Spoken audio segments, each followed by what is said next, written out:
Retornamos com o programa Momentos Espirituais, iniciando agora a segunda parte da obra, que é o estudo da obra Nosso Lar, e hoje nós vamos dar início ao estudo do capítulo 24, intitulado O Impressionante Apelo. Nos capítulos anteriores, a Dona Laura e o Lísias discorreram sobre o bônus hora e sobre a importância de saber ouvir. Muito bem, e agora nós vamos nos situar no livro que a obra foi escrita em 1941, não é isso? O Nosso Lar? Nosso Lar foi psicografado em 41. Dá uma checadinha aí, 44. Em 1944. E essa informação é importante para nós termos uma ideia do que vai rolar.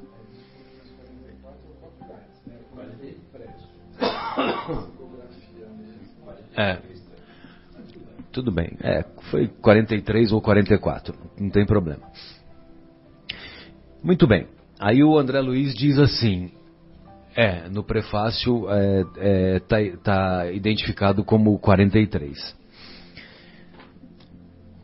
Ligado o receptor, suave melodia derramou-se no ambiente, embalando-nos em harmoniosa sonoridade, vendo-se no espelho da televisão a figura do locutor, no gabinete de trabalho. Daí a instantes começou ele a falar. Então o locutor começou a falar. Emissora do posto 2 de Moradia. Continuamos a irradiar o apelo da colônia em benefício da paz na terra. Concitamos os colaboradores de bom ânimo a congregar energias no serviço de preservação do equilíbrio moral nas esferas do globo. Ajudai-nos, quantos puderem ceder algumas horas de cooperação nas zonas de trabalho que ligam as forças obscuras do umbral à mente humana. Negras falanges da ignorância, depois de espalharem os fachos incendiários da guerra na Ásia, cercam as nações europeias, impulsionando-as a novos crimes.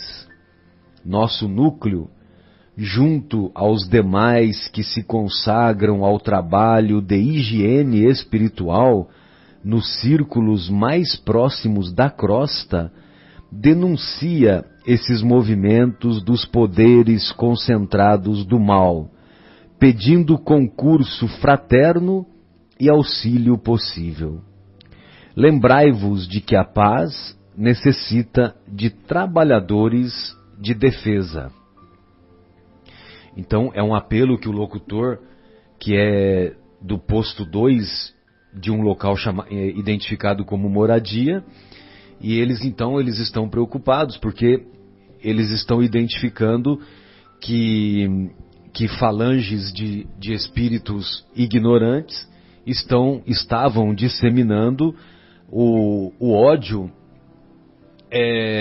lá nas nações europeias, justamente para fazer com que uma nova guerra se instalasse. E olha que coisa, né, impressionante essas. É um conhecimento absolutamente novo, né? Quer dizer, a partir do momento que comecei a ler, a primeira vez que eu li, né, o Nosso Lar e tal, essas questões dos que tudo é uma questão dessa questão do trabalho das trevas, né, para difundir essas coisas de guerra, essas ideias de ódio, etc, de divisão, de racismo, essas coisas todas, né? E sem a gente ter esse conhecimento, como é que fica complicado de entender? Olha como é que é complexo esse processo, né? O processo, né, que Jesus tem sobre, né, que está na direção, que é de promover o progresso da Terra. Olha que coisa complexa. E quando a gente fala que no dia do Evangelho no lar, geralmente é o dia que a gente tem mais discussão em casa, a gente não fala isso entre Fica nós. uma guerra, né? Uma guerra Uma em casa. guerra, e a gente fala, ó, é hoje o Evangelho, tá lembrado? Imagina que não tá aqui do lado da gente falando, vai lá e briga com ela, briga, né, que fica... Se isso acontece com a gente, imagina com as nações, né? A pleiade de espíritos que vem para fazer a coisa dar errada, né?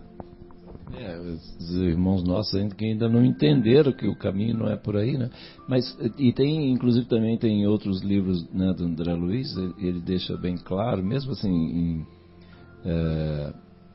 vamos dizer, em casas espíritas, vamos dizer assim, isso independente, em outras religiões, com certeza acontece, né, da mesma forma, mas assim, a hora que vamos dizer, os frequentadores da casa entram na casa, aí as más companhias, vamos chamar assim, espíritos que equivocados aí, que querem, né, perturbar, ficam do lado de fora.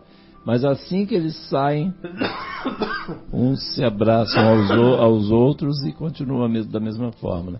E é uma coisa assim, se a gente parar para pensar, eu, né, dando uma de Fabinho agora aqui, sendo verdadeiro, momento Fabinho, né?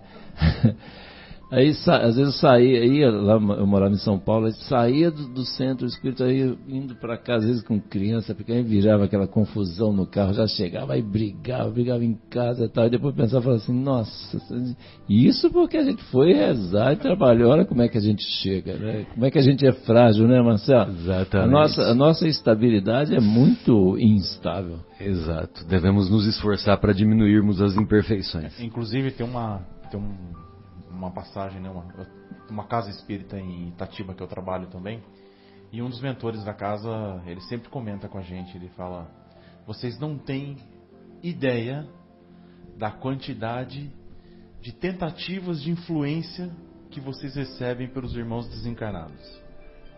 Fala, é muito, em qualquer lugar que você estiver, na sua casa, no trabalho, na rua, ele fala assim, na rua tem muito mais irmãos desencarnados transitando do que encarnados. Fala, vocês não têm ideia o bombardeio que vocês recebem. E aí que ele fala, né, da importância de orar e vigiar.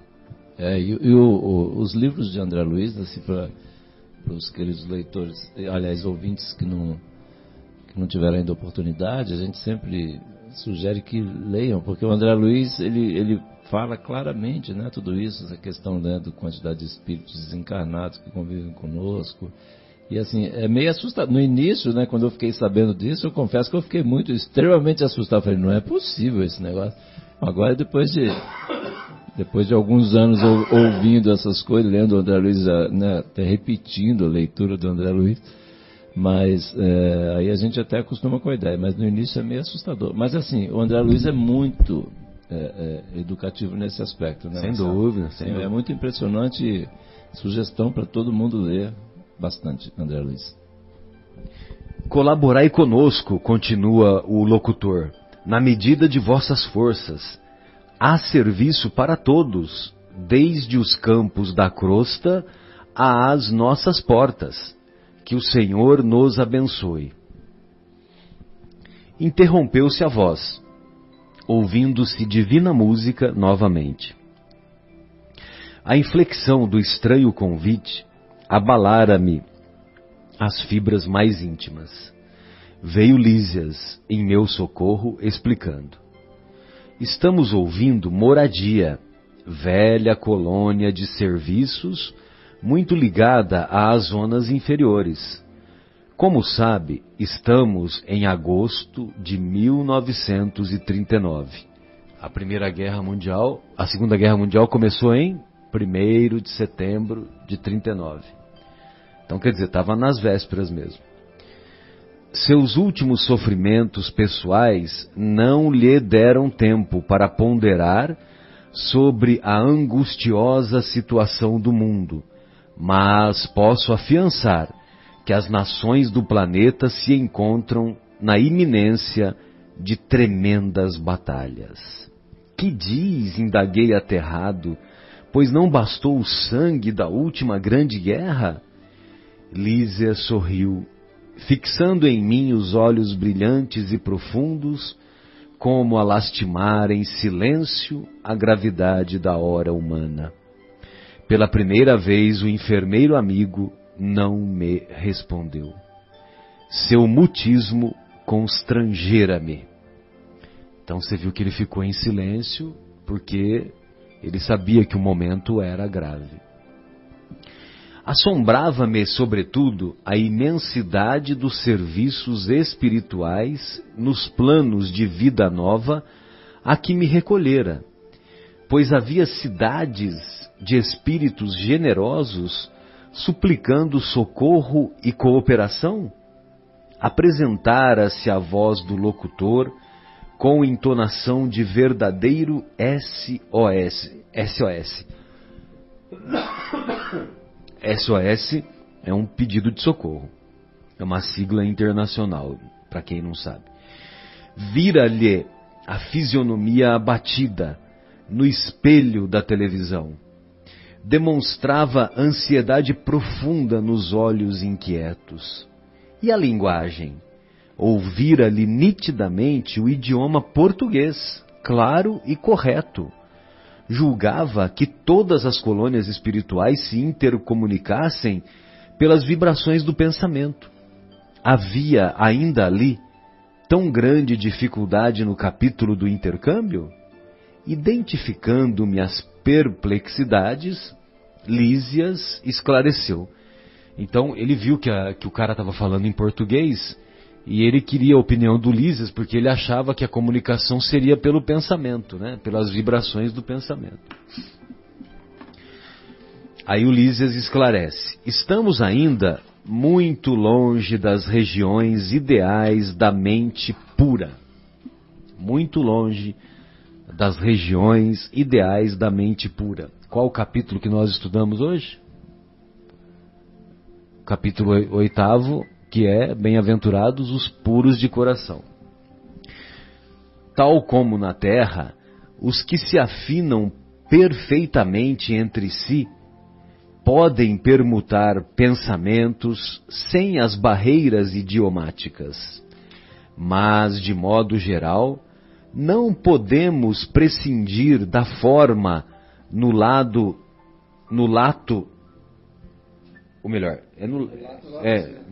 sentido da expressão, no lato sentido da expressão.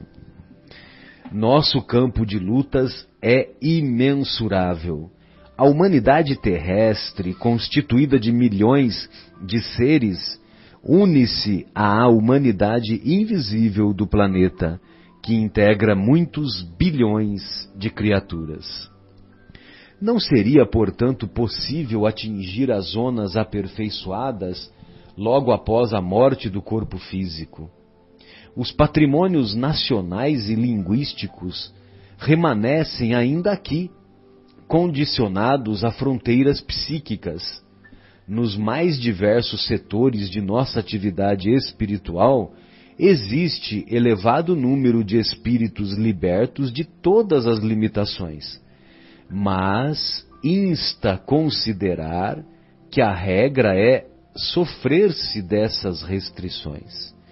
Nada enganará o princípio de sequência, imperante nas leis evolutivas. Então, a maioria dos habitantes lá da colônia Nosso Lar, nós podemos concluir que a maioria ainda se utilizava dos idiomas, né, das formas de comunicação que nós adotamos aqui ainda, enquanto encarnados. Mas que existe um grupo de espíritos mais avançados, mais evoluídos, que dispensam isso, né? Que só o sentimento e principalmente o pensamento é capaz de estabelecer a comunicação. Nesse ínterim, interrompia-se a música, voltando o locutor. Emissora do posto 2 de Moradia.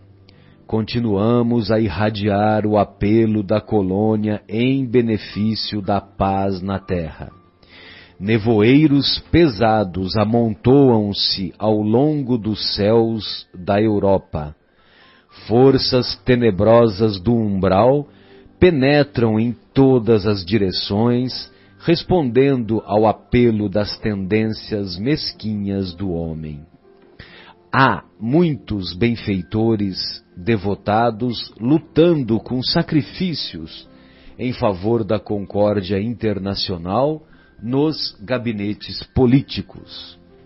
Alguns governos, no entanto, se encontram excessivamente centralizados, oferecendo escassas possibilidades à colaboração de natureza espiritual. Sem órgãos de ponderação e conselho desapaixonado, caminham esses países para uma guerra de grandes proporções.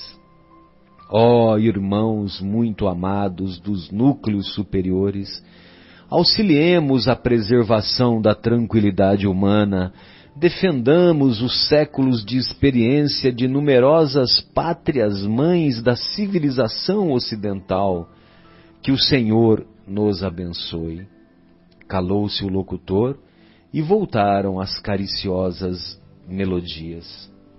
Você vê que interessante que os benfeitores espirituais, nesses momentos, eles tentam atuar, né, junto aos gabinetes políticos dos governos para que haja um acordo, né, para que haja um bom senso e entendimento, um entendimento. E olha a agonia, né, do mensageiro. Do mensageiro, né? Lá do posto 2, né? Muito impressionante assim, o sofrimento. Até o André Luiz fala da própria feição dele, que parecia assim, abatido por causa exatamente do sofrimento, imaginando tudo o que ia acontecer, né? O próprio Lísias nem quis comentar, né, quando o André Luiz falou. É muito... Exato. O enfermeiro permaneceu em silêncio, que não ousei interromper. Após 5 minutos de harmonia repousante, a mesma voz se fez novamente ouvir. Meu Deus, você vê que num período curto, a terceira manifestação, né, do locutor, né? Após 5 minutos de harmonia, a mesma voz se fez novamente ouvir. Emissora do posto 2 de Moradia, continuamos a irradiar o apelo da colônia em benefício da paz na terra. Companheiros e irmãos, invoquemos o amparo das poderosas fraternidades da luz, que presidem aos destinos da América. Cooperai conosco na salvação de milenários patrimônios da evolução terrestre. Marchemos em socorro das coletividades indefesas. Amparemos os corações maternais sufocados de angústia. Nossas energias estão empenhadas em vigoroso duelo com as legiões da ignorância. Quando estiver ao vosso alcance, vindo em nosso auxílio, quanto estiver ao nosso alcance, vinde em nosso auxílio. Obrigado, João. Somos a parte invisível da humanidade terrestre e muitos de nós volveremos aos fluidos carnais para resgatar pristinos erros. A humanidade encarnada é igualmente nossa família. Unamo-nos numa só vibração. Você vê que ele reconhece, né, que mesmo estando no mundo espiritual, na pátria espiritual, que eles têm uma condição melhor de observar e de concluir, ele fala, né, que olha, não dá para ficar sem fazer nada, porque daqui a algum tempo nós vamos encarnar. Não entendeu? Dá pra ficar só observando, né? Exatamente. O tio Agnello é demais, né? O tio Agnello fala assim: ô cara pálida, nós temos que economizar água, porque daqui a 300 anos, quando nós voltarmos, nós vamos voltar aqui. E se não tiver água, ô cara pálida, se não tiver água, nós é que seremos prejudicados, né? Lembra quando teve aquela crise, né, que faltava água e tal? A gente estava até falando agora há pouco. Hoje.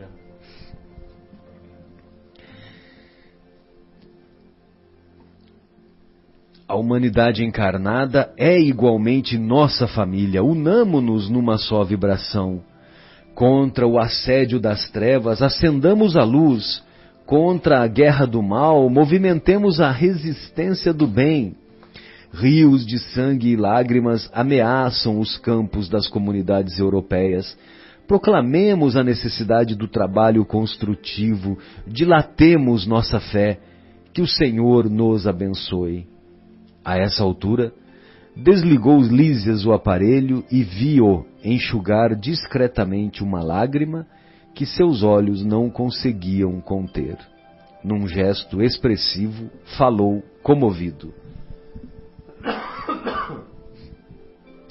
Grandes abnegados, os irmãos de moradia.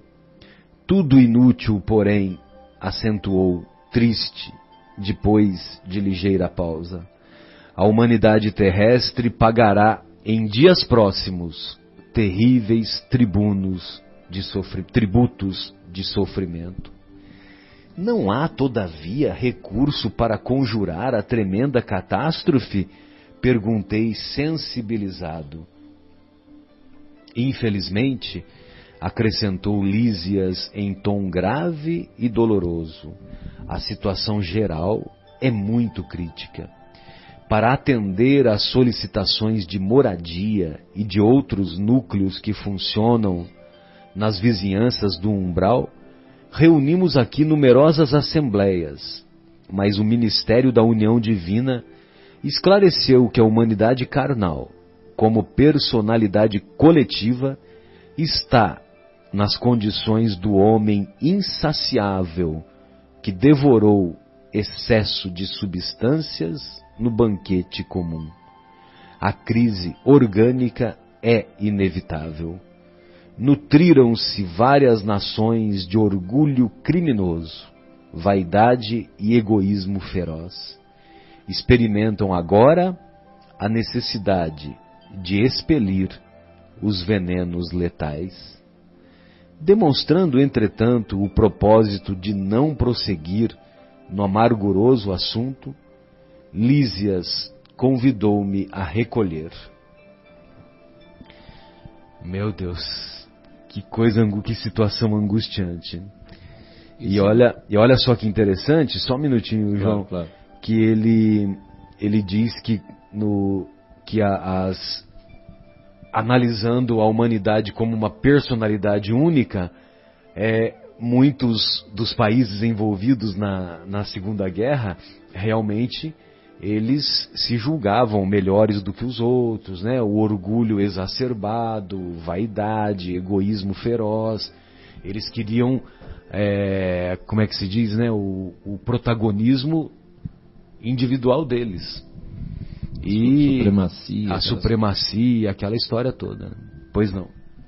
Não, eu estava pensando assim, que a gente vê, né? Aquela coisa tão triste e tudo mais, mas os espíritos veem, vamos dizer, todo o quadro, né? Não só a parte física, mas também a parte espiritual de tudo isso aí, né? Vamos dizer, o ataque das sombras, que deve ser um negócio assim, né? Terrível de ser visto, e eles já sabendo o que aquilo ia causar, etc e tal, já pensou que coisa, que imagem tenebrosa, né? Quer dizer, que sofrimento, né?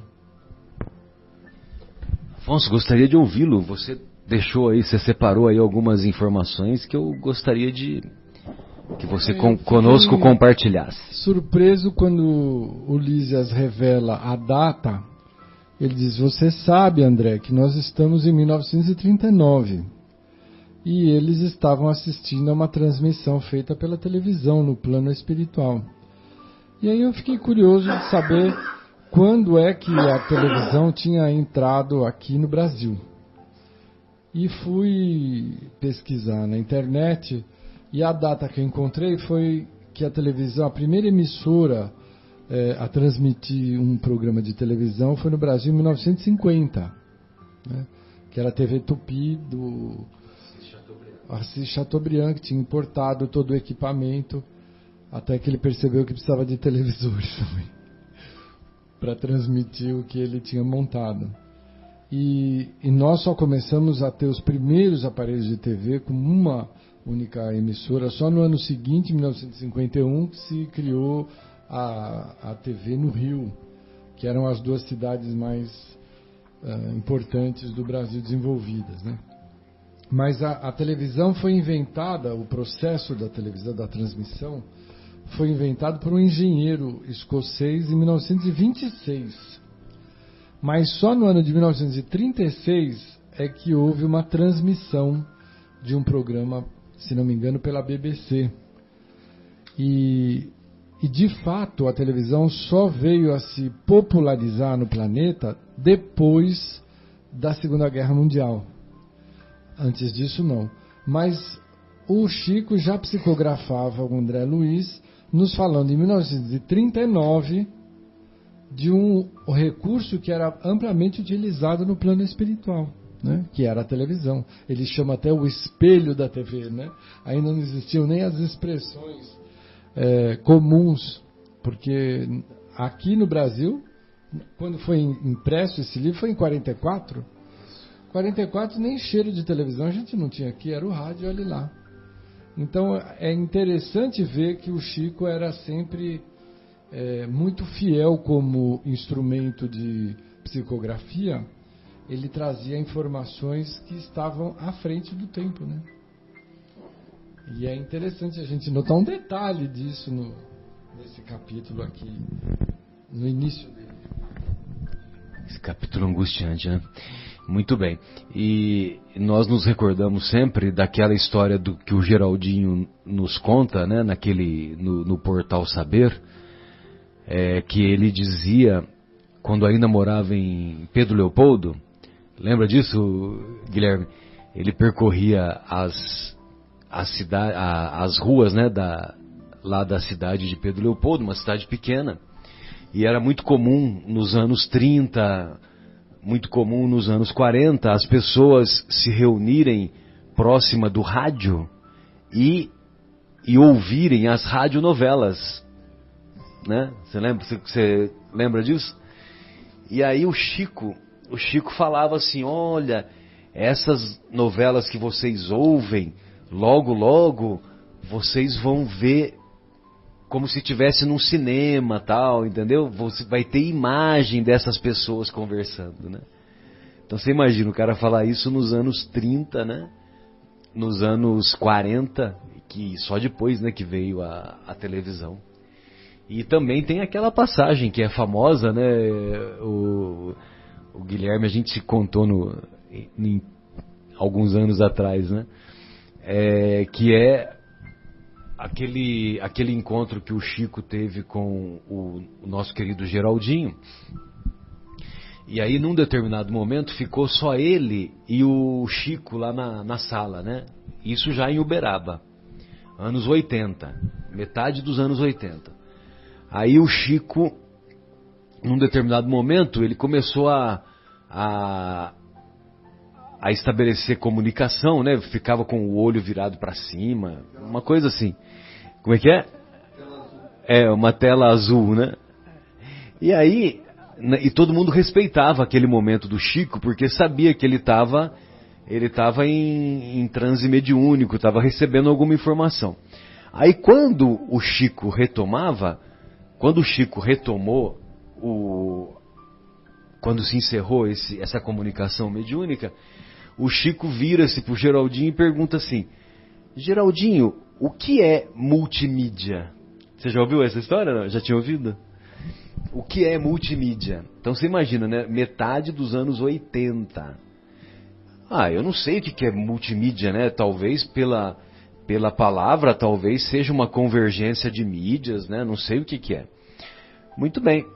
É porque os espíritos estão aqui me informando que em breve o espiritismo vai ser divulgado através desse sistema de multimídia. Ou seja, a partir dos anos 2000, 2010 em diante, você vai no YouTube, aí quantas palestras que tem no YouTube? Quantas palestras, de quantos palestrantes? De quantos palestrantes? Você assiste o que você quiser, né? Por exemplo, nós fomos no céu, nós fomos no céu lá, porque nós quisemos estar presentes lá, né? Vamos dizer assim, materialmente, carnalmente, né? Horroroso ficar falando esses advérbios, né? Fisicamente. Mas se eu tivesse ficado aqui, dava para assistir toda a programação, porque foi transmitido ao vivo. Muitas pessoas acompanharam aqui. O Guilherme, por exemplo, eu sei que é um deles, que pelo menos viu alguma coisa, né, Guilherme? Não sei se você viu tudo não, mas deve ter visto alguma coisa. Então você imagina, né, o cara adiante do seu tempo, né? E às vezes agora um comentário assim com os jovens, que é muito comum, né, os jovens ficarem atrás dessas séries, né, Walking Dead, essas séries que dão de terror, La Casa de Papel, La Casa de Papel, esses seriados aí que tem muita, o que eu tô me referindo mais é em relação a de terror, sabe, o Guilherme? E o que eu fico impressionado é que tem algumas obras do André Luiz, por exemplo, aquela obra Libertação, aquela obra dá medo mesmo, né? Porque você imagina, né, os espíritos descerem às regiões consideradas inferiores e eles passam pelo psicoscópio, né, que o nosso querido Gregório utilizava, e eles tinham que neutralizar as emoções deles. Porque se as emoções estivessem mais elevadas, o Gregório ia detectar que eram espíritos mais elevados, entendeu? E que aí ele ia desconfiar. E ele não queria saber de mudar o rumo, né? Então você imagina, né? E ele, nas regiões inferiores, castigava, deitava e rolava lá, né? Com espíritos que eram verdadeiros escravos seus, né? Uma coisa assim muito angustiante, né? Então, quer dizer, tem algumas obras do André Luiz que esses filmes aí são água com açúcar, viu? A própria história, né, do Divaldo com Máscara de Ferro, né, é também assustador, né? Assustador. Quem ouve o Divaldo falando, os detalhes que ele deu, né, da relação que ele teve com Máscara de Ferro, foi assim, realmente de deixar o cidadão de cabelo em pé. Mas o desfecho é maravilhoso, né? O desfecho é sensacional. Pra quem tem cabelo. Careca não fica com o cabelo em pé, é verdade. Então, e assim, eu nunca gostei de filmes de terror, cara. Desde criança. Passo longe também, imagina. Eu me lembro, assim, eu fui uma vez num cinema lá assistir um filme de terror. Até hoje eu lembro. Eu era moleque, você imagina que coisa traumatizante. Até hoje eu lembro. Trem fantasma, eu nunca vi graça nessas coisas. Não, assim, porque eu acho, às vezes meus filhos às vezes querem assistir alguma coisa e falar, pelo amor de Deus, comigo que não, nem suspense, nada disso, estou fora, isso pra mim não é diversão. Mas eu fui pra me divertir, alguma coisa. No meu caso, tá certo? Não critico quem quiser, faça do jeito que quiser, mas assim, eu absolutamente nunca pude. Teve uma situação, eu me lembro até hoje, que assim, a gente era moleque, a gente estava lá conversando na casa de uma tia, e a gente ficou conversando, aí começaram a contar aquelas histórias de fantasmas, né, umas coisas assim. E para dormir depois, cara, passei uma noite de cão, foi terrível, umas besteiras, né? Então, aí eu me lembrei, até agora mesmo a gente estava falando, lembrei de outras coisas que a dona Marta também falava, assim, que aí, quando comentei, a gente estava comentando aqui que existem muito mais espíritos desencarnados do que encarnados, rodando pelas estradas, pelas ruas, enfim. E aí uma dica que ela dava, assim, pra gente fazer em casa, né? Coloca a tocar música clássica, né? Porque o pessoal que quer infernizar a nossa vida, eles simplesmente não suportam música clássica, eles vão embora, porque falam, enquanto esse cara não mudar essa música aí, né, eu não vou ficar aqui. Então assim, eu botava direto lá em casa, vim para São Paulo e comecei a a usar. E não, eu comecei a gostar, né? Aprender a curtir música erudita, né? Então, assim, e realmente ela falava que assim, os espíritos falavam mesmo para ela, assim, e deve funcionar, cara, assim, porque assim, sempre botava para colocar, eu botava muito direto, tem um monte, e sempre na Rádio Cultura, lá em São Paulo e tal, e era muito bom. 103.3, isso mesmo. Não tem nada a ver com a cultura. O Divaldo Pereira Franco conta que na recepção de das obras que ele psicografou, eu acho que era o Tormentos da Obsessão, eu não tenho certeza, ele contava uma história de manifestações da espiritualidade superior em diversos ambientes, inclusive num centro que ele chama de africanista. A gente sabe que na Bahia é muito grande a quantidade de candomblé, que ele chama de africanista, de traço mais voltado, né? Então existia uma grande quantidade de espíritos que estavam tentando impedir a recepção dessa obra, porque eles achavam que isso ia esclarecer demais a clientela que eles queriam manter ignorante. E aí a Joana sugeriu a ele que enquanto ele estivesse, que ele tinha uma disciplina de horário, enquanto ele estava psicografando, nas horas que ele estava usando para a psicografia, que ele utilizasse da música erudita. E ela selecionou algumas em especial. Ele disse que na época ele tinha uma vitrola, né? Você vê quanto tempo faz isso? Sonata, vitrola. Uma sonata. E aí ele punha no volume bem alto, porque enquanto ele estivesse ouvindo aquela música, ele disse que eles faziam um cordão em torno do ambiente, como se fosse um círculo, e ele os via todos, e ouvia. Eles tentavam fazer barulho, e ficavam lá ostensivamente, dizendo para ele, se você diminuir o volume, nós vamos entrar, né? E ele só conseguiu a recepção dessa obra com essa estratégia da música erudita, que era o campo de força repelente. Tá vendo? Eu não sabia dessa história aí, mas assim, a dona Marta ela sempre comentava várias, inclusive várias ações, né, vamos dizer, fisicamente, o quanto a música erudita toca, né, que o Mozart, as músicas de Mozart, elas ativam a inteligência, né, as músicas de Bach elas promovem a cura. E ela sempre falava que ela tinha uma mediunidade muito à flor da pele, muito aflorada assim, e ela sempre foi muito ligada, a família dela toda tem uma filha que é cantora lírica, o filho também é cantor, né, lírico também. Então assim, a ligação deles sempre foi muito profunda assim, com esse tipo de música e tudo mais. E quer dizer, e de outras vidas, lógico, ela contou outras coisas, mas vamos deixar quieto assim. Mas enfim, e aí essas questões, né, por exemplo, a gente, aí quando passa aquela informação para os nossos ouvintes, que eles que não são todos espíritas, mas assim, 90% do tempo nós estamos sendo influenciados, aí podemos tirar o cavalinho da chuva, porque não vai ser diferente não, né? Então, por isso a questão do orar e vigiar, né, a importância da gente buscar essas, vamos dizer, ferramentas, né? A ferramenta da prece, que é uma ferramenta maravilhosa, essa questão, né? A música também, o que a gente vê, o que a gente assiste na televisão. Agora já inventaram o controle remoto, né? Quer dizer, então começou a dar coisa ruim, muda o canal, a gente não é obrigado a ver porcaria.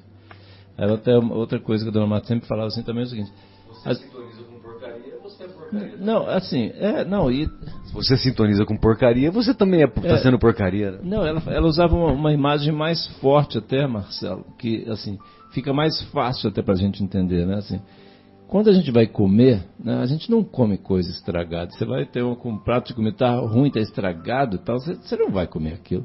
E por que quando vai passando um negócio na televisão, assim, uma coisa que você sabe que é ruim, que tá errado lá tal, continua assistindo, né? Aproveita essa vantagem do controle remoto, muda.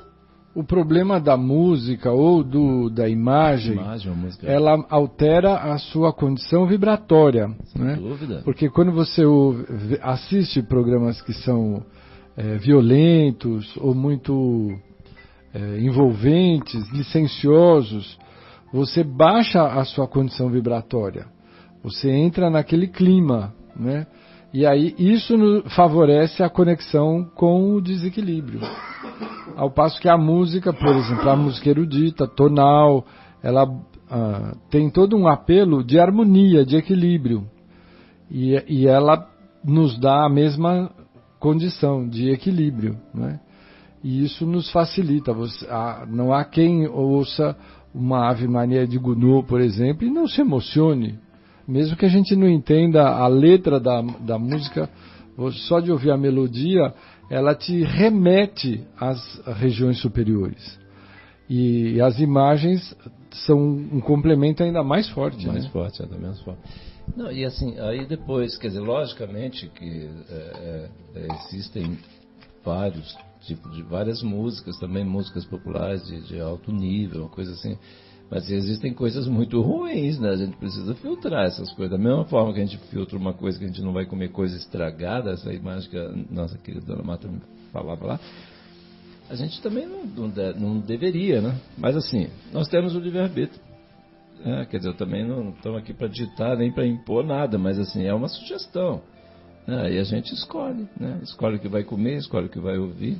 Aquela questão que eu brincasse, que eu falava, né, brincar assim, na hora que o papo começar a ficar muito ruim, eu sempre tinha essa brincadeira. Aí o pessoal até me conhece já no ambiente de trabalho, quando começa a conversa na hora do almoço, assim, tal, junto à turma, e começa a falar mal, começa o ambiente a ficar ruim, fica grosso, aí eu já pergunto, aquela pergunta, velho, putz, você viu o jogo ontem? Às vezes eu nem sei de jogo nada, não interessa, nem teve jogo.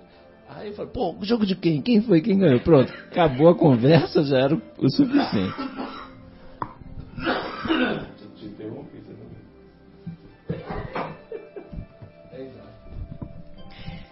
Bem, tem mais algum comentário que vocês gostariam de fazer ou podemos caminhar para a nossa despedida? Muito bom. Então nós desejamos que esse nosso estudo de hoje possa ser útil a tantos corações que nos ouviram. Um abraço carinhoso para o nosso querido Fábio, para o nosso querido Bruno Eustáquio, para o nosso querido Fauzi e a tantos e tantos que nos estimulam e nos incentivam. Um grande abraço a todos e até a próxima. Uma boa noite a todos. Agradecemos mais uma vez a oportunidade de estarmos aqui refletindo um pouco a respeito de conceitos que precisam e devem nos iluminar as consciências.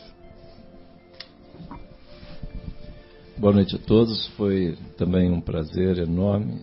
Agradeço aqui os queridos aqui, o Marcelo, Afonso, Guilherme, Leandrão e todos os queridos ouvintes aí. Foi um prazer enorme, agradecemos a Deus aí a bendita oportunidade e que todos tenhamos uma excelente semana. Fiquem com Deus. Que é o Guilherme, boa noite a todos. Lembrando que qualquer dúvida, qualquer crítica, qualquer sugestão que tenham com relação ao programa, fiquem à vontade para nos contactar através do e-mail cept.vinhedo@gmail.com e dentro das possibilidades a gente tenta responder, seja aqui no programa ou seja através do próprio e-mail. Até a próxima. E também o canal do YouTube, né? É o Guilherme no canal do YouTube, né? Tem que um é o espaço lá de CPT Vinhedo. comentário. Se quiser botar comentários ali, a gente sempre agradece. Até a próxima. Tchau, tchau. Boa noite a todos, então, agradecendo ao Pai, nosso Criador, pela oportunidade de mais este programa edificante, onde nós pudemos discutir e aprender bastante.